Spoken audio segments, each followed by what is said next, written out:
ہمیں در اہل بیت پہ جانا ہے، جو باب مدینۃ العلم ہے، جو باب حکمت ہے، ابھی تک ہم وہیں کے وہیں کھڑے ہیں۔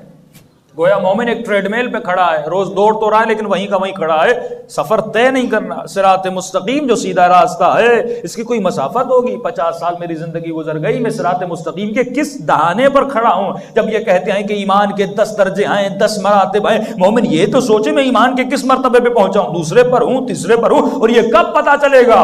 جب اس کی غیبی آنکھیں کھلیں گی۔ کم از کم زندگی میں ایک مرتبہ امام کی زیارت نصیب ہونی چاہیے۔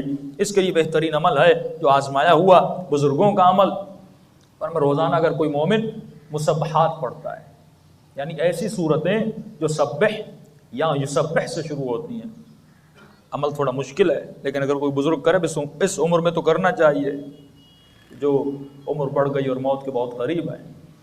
پر اگر ڈیلی یہ مسبحات پڑھے گا تو اس کی زندگی کے گزرتے ہوئے لمحات میں پروردگار عالم 14 معصومین میں سے کسی نہ کسی معصوم کی زیارت ضرور کروائے گا۔ اور اگر کسی کو اپنی برزخ دیکھنی ہے تو اب شعبان کا مہینہ آنے والا ہے، 15 شعبان کی رات سے لے کر 25 رمضان تک اگر کوئی روزانہ 1000 مرتبہ سورہ انا انزلنا پڑھے، پروردگار عالم اسے اپنی برزخ دکھا لے گا۔ پنجاب کے ایک وکیل صاحب تھے، انہوں نے فون کیا اور کہا مولانا مجھ سے بڑی خطا ہوئی ہے، تو مجھے کیسے پتا چلے کہ اللہ نے مجھے معاف کیا کہ نہیں کیا؟ میں نے کہا سب سے بڑی نشانی یہ ہے کہ آپ کے گناہ کو 20-25 سال گزر گئے لیکن ابھی تک آپ کے وجود میں پشیمانی ہے، شرمندگی ہے کہ میں نے یہ گناہ کیوں کیا۔ یہ شرمندگی اس توبہ کی نشانی ہے۔ اگر نراکی فرماتے ہیں نا کتنا بے وقوف انسان ہے، 1 لاکھ کا نقصان ہوتا ہے اس کو رات کو نیند نہیں آتی، لیکن اسی جس کو فنا ہے اس کے فنا ہونے پہ پوری رات سوتا نہیں ہے کہ مجھے 1 لاکھ کا نقصان ہو گیا، مجھے بزنس میں نقصان ہو گیا۔ لیکن یہی انسان جس کی صبح کی نماز قضا ہوتی ہے اسے پرواہ نہیں ہے، پرواہ نہیں ہے، کیونکہ اس سے بڑا بے وقوف نہیں ہے۔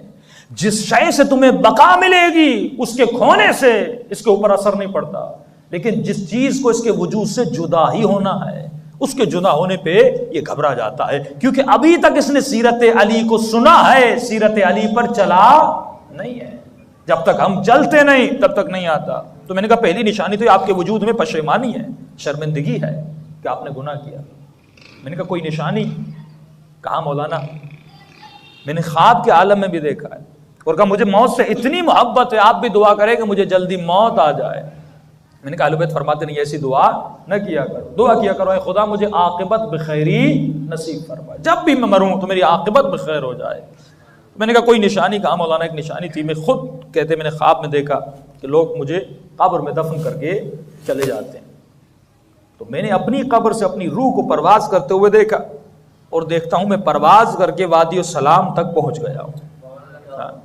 برق کی رفتار ہوگی، روح کی رفتار بڑی تیز ہے۔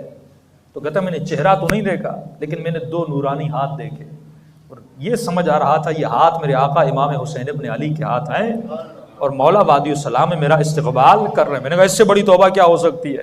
یعنی جس نے اپنی زندگی میں دیکھ لیا کہ پروردگار عالم نے میرے سارے گناہ بخش دیا ہے، اس سے بڑا مقام و مرتبہ نہیں ہو سکتا۔ اس لیے فرماتے جب تک اپنے وجود میں حضور کو پیدا نہیں کرو گے، غفلت کو ختم نہیں کرو گے، مولا فرماتے تب تک تمہارے وجود میں پروردگار عالم کا احترام اور ادب پیدا نہیں ہو سکتا۔ فرما بے ادب محروم از لطف رب، تمہارے وجود میں ادب ہونا چاہیے، اور اگر اور بنا ادب کی وجہ سے، عباس اگر عباس بنے تو ادب کی وجہ سے۔ جب تک یہ ادب ہمارے وجود میں نہیں آتا، یعنی مومن یہ سمجھ لے کہ میرا پروردگار عالم مجھے دیکھ رہا ہے، یہ مومن یہ احساس کر لے کہ میرا امام زمانہ مجھے دیکھ رہا ہے، تو فرمائیے ادب اسے ہر گناہ سے روک کر رکھے گا۔ صلوات پڑھے محمد و آل محمد۔